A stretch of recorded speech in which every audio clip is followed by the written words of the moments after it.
How much is too much to invest into Pokemon?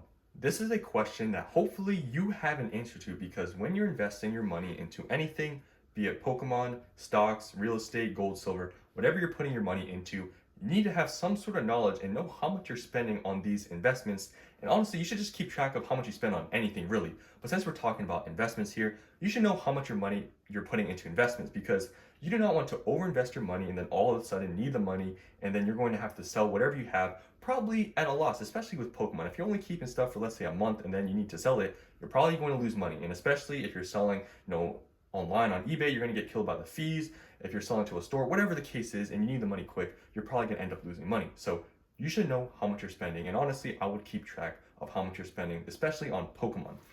And then, you need to have some sort of strategy and plan on how you're going to sell your stuff because, especially with Pokemon, because Pokemon, you need to sell a physical item. It's not like a stock or something where you can buy like an S&P 500 index fund or you can buy like a Google share and then just sell it pretty much instantaneously because you can just sell those at market price instantaneously. So you pretty much, that's like basically cash in terms of you can just sell it very quickly with a click of a button. With Pokemon, there are different ways to sell it. You can obviously sell online on eBay. You can do like a consignment thing with somebody. You could sell in person. You could sell to a store or on Facebook Marketplace, wherever you're selling to. There's different ways to sell this stuff, but you got to remember, you got to sell a physical thing. So if you pile up, hundreds or thousands of boxes of whatever, just know you're gonna have to sell it some way. So just know you have to have some sort of plan. But getting onto the part of how much should you invest into Pokemon, this is a question that I can't answer. And I don't think anyone out there on the internet can give you that answer because you know your financial situation better than anyone else. Because, there's a lot of people that will give you general, maybe guidelines saying, oh, maybe 2%, 5%, 10% of your whole portfolio, whatever, should be maybe in Pokemon. Now, honestly, that's a decent guideline to go off of, maybe 5, 10%. I think in that way, you probably are pretty safe with maybe with those percentages. But at the same time, I don't really like just percentages because I want to give you a quick example. So let's say you have $10,000 in cash or whatever. Let's say you want to let's use a general guideline like 10%, right? 10% of $10,000 is $1,000. So you have $9,000, I guess, in cash, whatever. And then you'd invested what? Maybe $1,000 into Pokemon.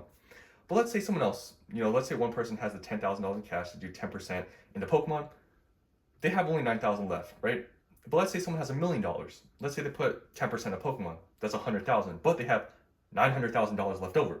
So you can see situations are very different. And for the person that only has $10,000 in cash and they probably have bills to pay, whatever, I would argue that 10% in that case is very different. And I think very risky. At that point, I feel like you shouldn't even be investing in the Pokemon, right? If you have bills, whatever, the person with $10,000 really shouldn't be doing that. But the person with $1,000,000 in investing 10%, they still have $900,000. So they still have a lot of money, whatever the case is.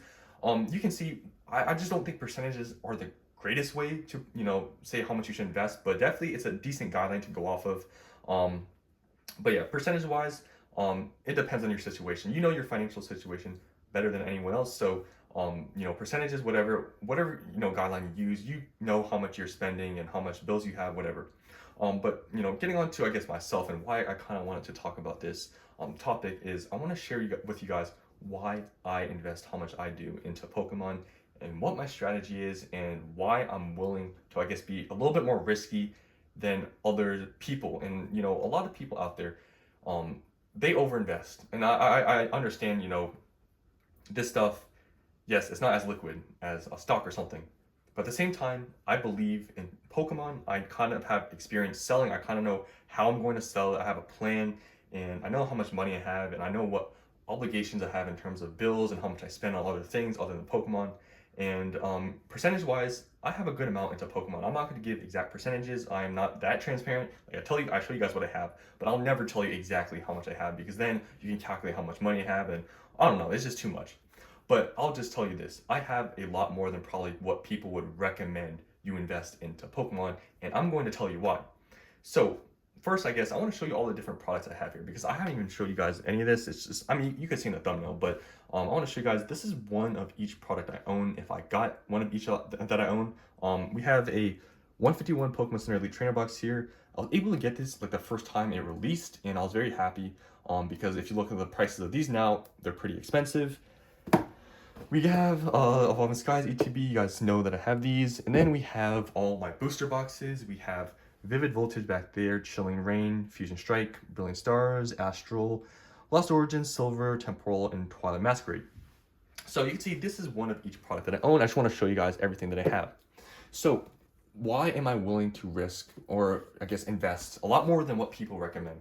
So I am not, obligated financially in terms of bills. I do not have any bills to pay. I'm very fortunate right now. If you guys don't know, I'm still in school. I don't really have any bills I have to worry about. I am very fortunate in that sense. So in my perspective, in my eyes, the amount I'm willing to risk is a lot higher than most people because I'm a lot younger than probably a lot of people watching this video, because I see some people comment they're in their 50s, 40s, 30s. I'm in school, so I have a lot more time in terms of financially. Let's say all this goes wrong, which I don't think is going to happen, frankly, but let's say all this goes wrong. I have a way higher, like risk tolerance than a lot more people out there that maybe are investing the same amount I am in percentage wise, because like I said, I'm investing a good amount. I have a lot more time to regain my, money back, because if I lost all my money from this stuff, which is not going to happen, um, I would be able to obviously recover because, I'm early on in my life. I have time, if this stuff goes wrong. Um, and I'm just willing to be more risky because I don't have, you know, any financial obligations really. And I just see a lot of potential, and I don't really. I know this is a bad way to put it, but I don't want to regret later just investing. Let's say people said 10% of what I have. Honestly, 10% of what I have in terms of cash would really be nothing. And at that point, percentage wise, for me and how much cash I have, it really wouldn't even be an investment. The stuff could triple. And if I only put 10% of what I have into this, it's not really an investment in my opinion. Yes, it's being more risk adverse, but honestly, I am willing to be risky because I really believe in this stuff. I've seen, the history behind it. I've been in this for long enough where I kind of see how things go, and I'm willing to be risky. And I admit that this is risky for how much I have. Like I said, I'm not going to tell you how much I have, but I am risking a decent amount in terms of percentage of what I have. And I'm really willing to do that because I believe in this stuff. I've already seen a lot of gains for what stuff I've had. I have, a strategy where I'm going to sell the stuff and how I'm going to sell it.